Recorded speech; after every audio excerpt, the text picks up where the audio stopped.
Panorama group, जो सोचता है वो करता है। आपके अपने सपनों का आशियाना। नमस्कार, आप देख रहे हैं सिटी पोस्ट लाइव और मैं हूं आपके साथ हर्षिता प्रताप सिंह। जनसुराज के संस्थापक प्रशांत किशोर ने अक्टूबर में अपनी पार्टी बनाई और नवंबर में ही चुनावी मैदान में कूद गए। बिहार में विधानसभा के उपचुनाव थे, 4 सीटों पर चुनाव हो रहे थे और चारों पर ही जोर शोर से प्रशांत किशोर ने अपने उम्मीदवारों को उतारा, लगातार कैंपेन किया, लेकिन अंततः हार का सामना करना पड़ा। केवल 10% ही वोट उन्हें मिली हैं। इन तमाम बातों पर चर्चा करेंगे हम हमारे मैनेजिंग एडिटर श्रीकांत प्रत्युष जी से। सर, लगातार प्रशांत किशोर को कहा जाता है कि वो लोगों को चुनाव जितवाते हैं, खुद क्यों चुनाव हार गए? देखिए, दूसरे के लिए रणनीति बनाना चुनाव की, वो भी स्थापित दलों के लिए, और अब खुद पार्टी बनाकर चुनाव लड़ना, दोनों दो चीज़ें हैं। प्रशांत किशोर अब तक तो स्थापित दलों के लिए काम करते रहे। बीजेपी के लिए काम किया, चंद्रबाबू नायडू के लिए काम किया, जगन रेड्डी के लिए काम किया, ममता बनर्जी के लिए काम किया, नीतीश जी लालू जी के लिए काम किया। तो दूसरे स्थापित दलों के लिए काम प्रशांत किशोर करते हैं, तो बैक में उनकी टीम रहती है, फ्रंट पर नेता रहते हैं। ठीक है ना, फ्रंट पर अब लालू जी के लिए काम कर रहे हैं तो लालू जी, नीतीश जी थे, और प्रशांत किशोर उनकी बात को, चुनाव के असली मुद्दे को लोगों तक पहुंचा रहे थे, माहौल बना रहे थे। तो उसका फ़ायदा मिला, जहाँ भी रहे, जिसके साथ रहे उसको फ़ायदा पहुंचाया। लेकिन अपनी पार्टी बना के उतरे हैं तो फ़ायदा नहीं मिला। इसकी पहली वजह तो मैं ये मानता हूँ कि प्रशांत किशोर ने मेहनत बहुत किया। 2 साल से घूम रहे हैं। बिहार का कोई नेता, यहाँ तक युवा नेता भी, नीतीश कुमार से, लालू यादव से तो उम्मीद नहीं कर सकते कि घूमेंगे जितना वो घूम रहे हैं। लेकिन जो युवा नेता है, तेजस्वी यादव हैं, चिराग पासवान हैं, इन्होंने भी उतनी मेहनत नहीं की जितना प्रशांत किशोर ने मेहनत किया, या जितना मेहनत वो कर रहे हैं कोई मेहनत नहीं कर रहा है। तो उसका असर तो दिखेगा, दिखा है, ऐसा नहीं है। उपचुनाव हार गए, लेकिन 10% वोट आना भी कम बात नहीं है, और उनकी वजह से ही किसी की जीत हुई है तो किसी की हार हुई है। सभी सीटों पर एनडीए को अगर जीत मिली है तो इसका सबसे बड़ा श्रेय तो प्रशांत किशोर को ही जाता है। बेलागंज में प्रशांत किशोर के कारण ही एनडीए का खाता खुला है, या कह सकते हैं नीतीश कुमार का खाता खुला है। आप रामगढ़ में देख लीजिए, 1300 वोटों से जीतती बीजेपी, और उनकी पार्टी के उम्मीदवार को 6000 से ज़्यादा वोट मिले हैं। तो वहाँ भी कह सकते हैं कि जनसुराज नहीं होता तो बीएसपी की जीत हो जाती, बीजेपी नहीं जीत पाती। आरजेडी तो तीसरे नंबर पर रहेगा, है, हमने पहले ही कह दिया था।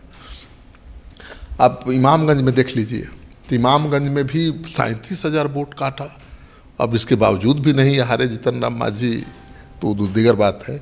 लेकिन इतना वोट तो काट ही लिया था कि वहाँ आरजेडी की जीत हो सकती थी, लेकिन आरजेडी के उम्मीदवार में दमखम नहीं था उतना, या जितना उम्मीद थी उससे वो परफॉर्म नहीं कर पाया। तो जनसुराज को 37,000 वोट मिलना बहुत बड़ी बात थी। वहाँ मौका था आरजेडी के लिए इमामगंज जीतने का, लेकिन गंवा दिया। तो मुझे लगता है कि प्रशांत किशोर की सबसे बड़ी गलती मुझे लगती है, हालांकि वो ज़्यादा समझदार हैं, हम लोगों से ज़्यादा चतुर हैं, लेकिन गलती ये हुई है कि आईपैक फ्रंट फुट पर खेलता हुआ नजर आया। आईपैक के जो लोग हैं वो फ्रंट फुट पर खेल रहे थे, लग रहा था कि वही चुनाव लड़ रहे हैं, जबकि चुनाव नेता को लड़ना चाहिए। जो लोकल कार्यकर्ता हैं उनको फ्रंट फुट पर खेलना चाहिए, तब ना चुनावी माहौल बनेगा।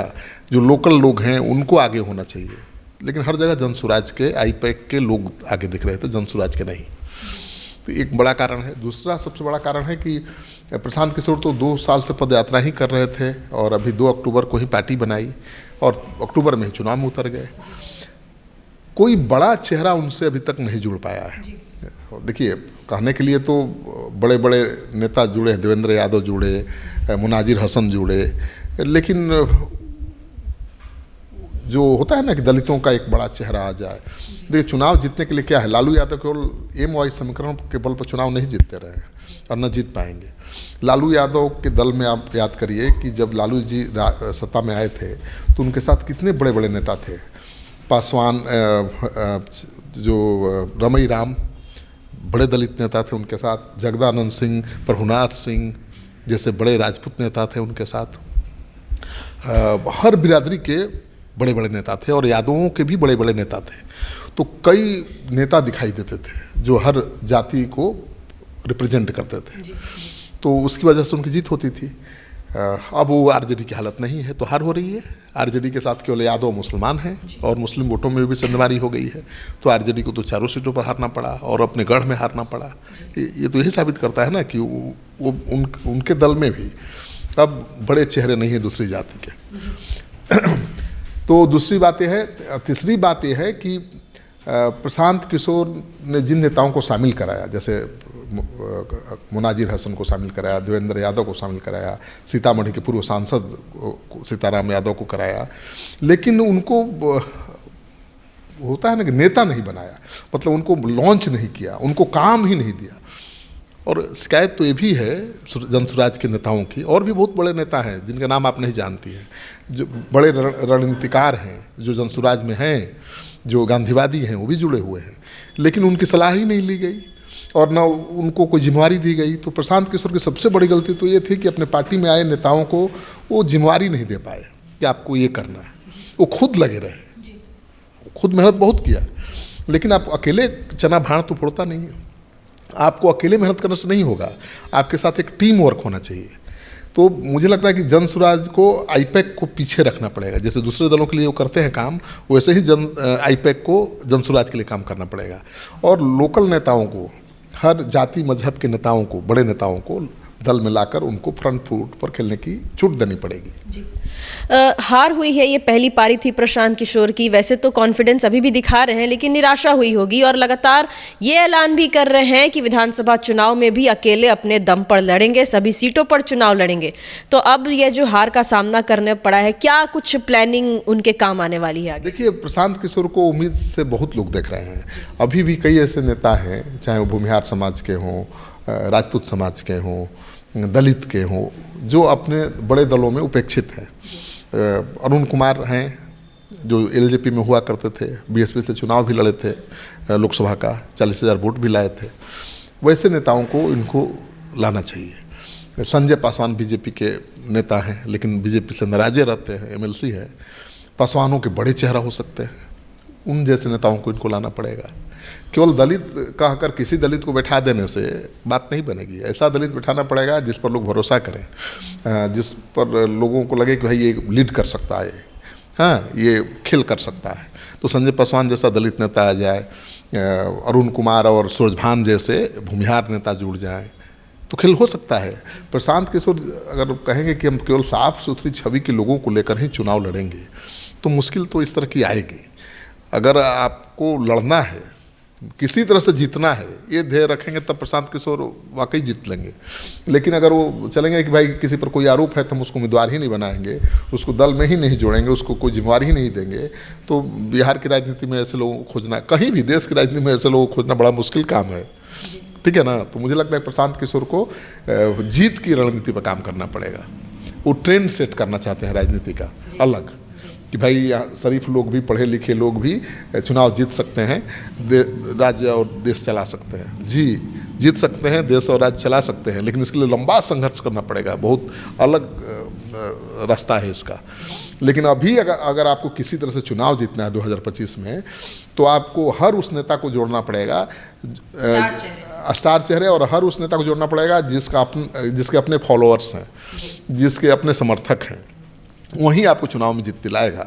और उसके लिए आईपैक की टीम काम करेगी तो जनसुराज जीतेगा। तो मुझे लगता है कि प्रशांत किशोर को नेताओं की कमी नहीं होगी, क्योंकि हर दल में बड़े बड़े नेता हैं, टिकट के दावेदार हैं, जिनको पार्टी से टिकट मिलना नहीं है। बीजेपी में ऐसे सैकड़ों बड़े नेता हैं, जेडीयू में ऐसे बहुत नेता हैं, अल्पसंख्यक नेताओं की भी कोई कमी नहीं है जिनको मौका नहीं मिलता चुनाव लड़ने का।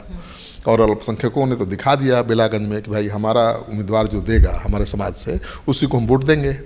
हम किसी से बंधे हुए नहीं, किसी के बंधुआ मजदूर नहीं है। तो प्रशांत किशोर को जीत की रणनीति पर काम करना पड़ेगा। आईएएस आईपीएस भी जुड़ना चाहते हैं? आईएएस आईपीएस जुड़ के क्या कर लेंगे? राजनीति अलग है। देखिए, नौकरशाहों को केवल जोड़ के आप बिहार नहीं जीत सकते हैं। नौकरशाहों को जोड़ा है, अच्छी बात है, पॉलिसी बनाए, सरकार बन जाएगी तो कैसे काम करना है, कैसे सुशासन चलाना है, स्थापित करना है, वो कर सकते हैं काम। अधिकारियों का अलग अनुभव होता है, अलग स्टाइल होता है, लेकिन नौकरशाह को चाहिए कि उसके बल पर हम चुनाव जीत जाएं, बिल्कुल डिफरेंट चीज़ है। तो नौकरशाहों को ले रहे हैं, उससे मुझे कोई शिकायत नहीं है, लेकिन नौकरशाहों में भी ऐसा नौकरशाह होना चाहिए ना जो पीपल फ्रेंडली हो, जिसका पब्लिक में बहुत क्रेज हो, ठीक है ना। तो वैसे लोगों को लेंगे IPS IAS को, जो पब्लिक में बहुत लोकप्रिय है, जो चर्चा में हमेशा रहता है, जनता के बीच रहता है, तो फायदा हो जाएगा। ऐसे लोगों को लेंगे जिसको कोई जानता ही नहीं है, तो IAS हो या IPS हो, क्या फ़र्क पड़ेगा। इस बार देखा गया चुनाव में कि खास तौर पर राजद को नुकसान पहुंचाया प्रशांत किशोर के उम्मीदवारों ने, वोट कटाए उनका। क्या अगले साल जब चुनाव होगा तो यही तस्वीर रहेगी या कुछ और पासा पलट सकता है? देखिए, RJD के लोग तो मान कर चल रहे हैं कि ठीक है, इस बार चुनाव में अल्पसंख्यक वोटों में डिवीज़न हुआ है और उसकी वजह से हार हुई है, लेकिन वो मान कर चल रहे हैं कि 2025 के चुनाव में सबसे ज़्यादा नुकसान जनसुराज NDA को पहुँचाएगा, और मेरा भी आकलन यही है। और प्रशांत किशोर लगातार कहते रहे हैं कि मेरी लड़ाई BJP से है, मेरी लड़ाई नीतीश कुमार से है। वो कहते हैं ना भाई, हमेशा कहते हैं कि नीतीश कुमार को हराना है, आप किसी को जिता दो, नीतीश कुमार को हरा दो। तो उनकी लड़ाई NDA से है, वो तो शुरू से कह रहे हैं। और मुझे लगता है कि जो मेरा अनुभव है, उनकी लड़ाई वाकई BJP से ही है, क्योंकि इस उपचुनाव में जो नतीजे आए हैं उससे तो लगता है कि तेजस्वी जब तक अपनी रणनीति नहीं बदलेंगे, अपना चुनावी समीकरण नहीं बदलेंगे, तब तक जीत मुश्किल है। क्योंकि आपने देखा ना कि अपने गढ़ में हार गए, बेलागंज में हारना, रामगढ़ में हारना, तरारी में माले का हारना, यानी माले को भी मदद नहीं मिला RJD से, तभी माले अपने गढ़ में हार गया ना भाई। तो मुझे लगता है कि उनको अपनी रणनीति बदलना पड़ेगी। A to Z जो कह रहा है ना, उस पर सवाल उठने लगा है पार्टी के अंदर ही। अब जगदानंद सिंह को अध्यक्ष पद से हटाने की मांग होने लगी है, तो उनको लालू यादव वाली राजनीति करनी पड़ेगी। वो भी पहले वाली, मतलब शुरुआत में जो लालू यादव ने राजनीति की थी वो करनी पड़ेगी। बाद में लालू यादव भी फोकस हो गए एम समीकरण पर और कमज़ोर होते गए। उनको हर जाति के बड़े नेताओं को आगे करना पड़ेगा। जैसे कोई पासवान का बड़ा चेहरा हो, कोई महादलित का बड़ा चेहरा हो, कोई मलाह का बड़ा चेहरा हो, तो ठीक है, मुकेश सहनी को तो लाए हैं, मलाह का बड़ा चेहरा है, लेकिन उनमें उनकी पार्टी में दलित चेहरा कौन है? ऐसा कौन नेता है जिसकी पहचान दलित नेता के रूप में है? नहीं है, नहीं है ना। तो मुझे लगता है कि उनको भी रणनीति बदलनी पड़ेगी, और पिछड़ा, अति पिछड़ा, दलित और यादव को जोड़ करके, मुस्लिम को जोड़ करके वो खेल कर सकते हैं। तो उनको भी मुझे लगता है कि अपनी रणनीति बदलनी पड़ेगी, वो बदलेंगे भी। और JDU की चुनावी रणनीति बदल रही है। JDU के नेता नीतीश कुमार तो अपने सेकुलर क्रेडेंशियल को लेकर कितना चिंतित रहते थे, और उनके ही नेता मुसलमानों के खिलाफ खुलेआम बयान दे रहे हैं। देवेश चंद्र ठाकुर ने कहा कि हम यादव मुसलमान को मिठाई तो खिलाएंगे घर पर आएंगे तो, लेकिन उनका काम नहीं करेंगे, क्योंकि हमेशा उनका काम किया है वोट नहीं देते हैं, वो वोट दे देते हैं जाकर RJD को ही। फिर ललन सिंह जो केंद्रीय मंत्री हैं, JDU के राष्ट्रीय अध्यक्ष रह चुके हैं, उन्होंने भी कहा कि भाई ये भ्रम नहीं पालना चाहिए कि मुसलमान हमको वोट दे देगा, मुसलमान वोट नहीं देता है। तो क्या लाइन तो चेंज हो रहा है, मतलब हिंदुत्व के एजेंडे पर BJP हर जगह चुनाव लड़ रही है, और मुझे लगता है कि JDU को भी लगता है कि अब उसी एजेंडे पर आगे बढ़ना पड़ेगा। तो JDU मेंटली तैयार हो रहा है, प्रिपेयर हो रहा है हिंदुत्व के एजेंडे पर चुनाव लड़ने के लिए। अब तेजस्वी यादव को भी अपना एजेंडा बदलना पड़ेगा, केवल एम समीकरण के जरिए वो सत्ता में नहीं आ पाएंगे। उनको भी अब अति पिछड़ा, दलित, महादलित सबको साथ लेकर चलना पड़ेगा, तभी बात बनेगी। तो मुझे लगता है कि प्रशांत किशोर इन गलतियों को सुधारेंगे, क्योंकि चुनाव के नतीजे आने के बाद वो एक्शन में है। प्रशांत किशोर एक्शन में है, और प्रशांत किशोर को लालू यादव से भी कुछ लेसन सीखने की ज़रूरत है। पहली पारी में तो हार का सामना करना पड़ा है, लेकिन 25 की तैयारी में अभी से ही जुट गए हैं प्रशांत किशोर। क्या रणनीति बदलते हैं, क्या नई प्लानिंग करते हैं, और आने वाले चुनाव में किसको नुकसान और किसको फ़ायदा पहुंचाते हैं, ये देखने वाली बात होगी। फिलहाल इस खबर में इतना ही। आप आगे की खबरों के लिए देखते रहिए सिटी पोस्ट लाइव। धन्यवाद।